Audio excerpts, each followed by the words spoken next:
자, 이번 시간에는 농약에 대해서 한번 이야기해 보도록 하겠습니다.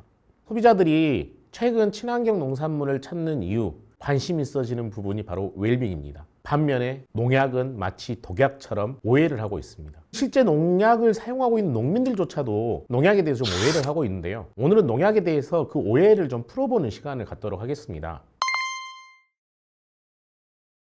자, 농약 하면 독약이라는 이 단어가 왜 나왔냐? 이게 언론이 이 농약이라는 소재를 마치 독약처럼 이야기를 해서 소비자들도 오해하고 농가분들도 오해를 하고 있습니다. 농약이라는 두 글자는 농사에 쓰이는 약이라는 아주 좋은 뜻입니다. 시간이 흘러감에 따라 이 농약에 대해서 소비자들의 오해가 심해짐으로써 농사에 쓰이는 약이라는 이 두 글자가 역사 속에서 사라졌습니다. 이제 농약이라고 안 써요. 이제 뭘로 바뀌었습니까? 작물 보호제로 바뀌었습니다. 여러분들 아시죠? 그라목손이라고. 이 그라목손이 우리나라에서 퇴출되고 난 이후로 이제 우리나라에서는 먹고 죽는 농약은 없습니다. 그럼 어떤 농약만 남아있어요? 먹고 죽진 않아요. 평생 뒤지게 고생해요. 죽으려고 먹었는데 죽지도 못하고 평생 병원 다녀야 될 농약은 남아있죠. 농약은 종류가 어떻게 되어 있습니까? 우리 흔히 말하면 살균제, 살충제, 제초제 이렇게 사람들이 이야기를 하는데요. 그 외에도 종류가 많습니다. 우리나라의 고독성은 이제 없습니다. 대부분 뭐예요? 저독성 농약이기 때문에 사실 그렇게 위험한 농약은 없습니다. 그래도 농약이다 보니까 균을 죽이고 벌레를 죽이고 잡초를 죽이다 보니까 독성은 있겠죠. 그 독성이 있기 때문에 사람들에게 사용할 때 주의를 하라고 이야기를 합니다. 그리고 우리나라 농산물이요. 농약 쳐서 농사진 농산물이 유통이 되고 있습니다. 근데 그 농산물이 그럼 위험하냐? 우리나라는요. 다른 OECD 국가들과 마찬가지로 이 농약에 대해서 엄격하게 관리를 합니다. 쌀에는 농약이 몇 ppm 이하, 사과에는 몇 ppm 이하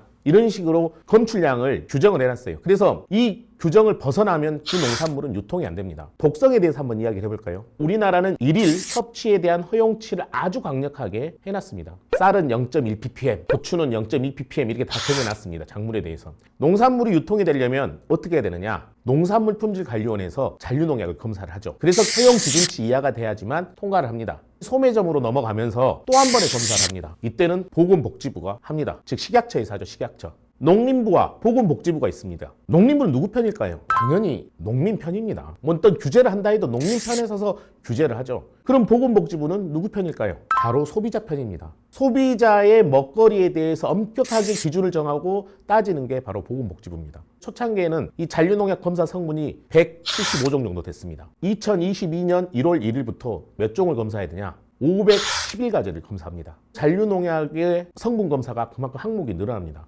진짜 이제는 허용된 농약 아니고서는 농사를 지을 수가 없습니다.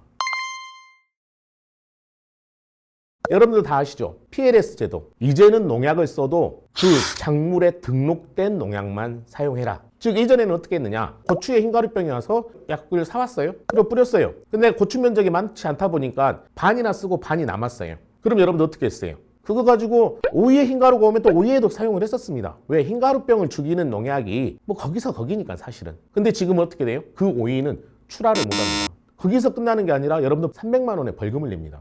변명도 안 돼요. 농약방 사장님이 요거 쓰라 해서 내가 썼는데 이제 이런 변명도 안 통합니다. 그래서 이제는 농약도 규정에 정해진 농약만 사용을 해야 됩니다.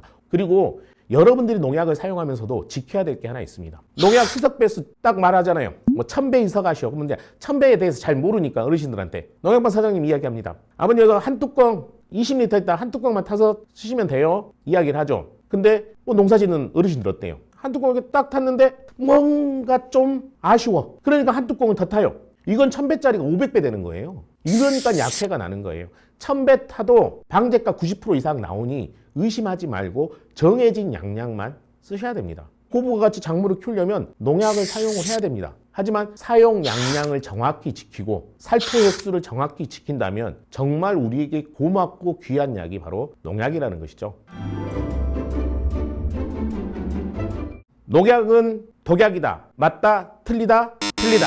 농약은 독약이 아니죠. 농약을 사용할 때는 정해진 양량만 사용해야 된다. 맞다? 틀리다? 맞죠. 정해진 양량만 사용하면 아무런 문제가 없는 게 바로 농약입니다. 농약에 대해서 올바르게 사용하는 것은 이게 농민의 몫이거든요. 여러분들이 잘 사용을 해야지만 안전한 농산물을 생산할 수 있습니다. 오늘의 컨텐츠가 좋았다, 나에게 도움이 됐다 그러면 좋아요, 구독, 알림을 해주시기 바랍니다. 감사합니다.